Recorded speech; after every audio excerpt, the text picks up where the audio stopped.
ڈرامے میں دکھایا گیا ہے کہ سیحان اور آئزہ باتیں کر رہے ہوتے ہیں۔ اس دوران شوٹر سیحان کو نشانہ بناتا ہے جو آئزہ اپنے کو لگ جاتی ہے۔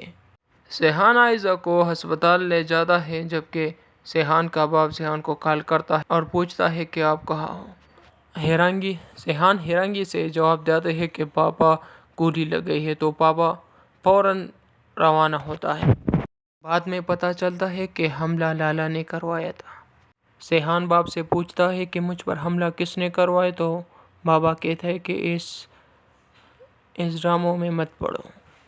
پھر آخر میں دکھایا جاتا ہے کہ آئزہ ہسپتال میں ICU میں داخل ہوتی ہے اور سیحان اس کو درد بھری نگاہوں سے دیکھتا ہے۔ اس کے بعد پرومو کا اختتام ہوتا ہے۔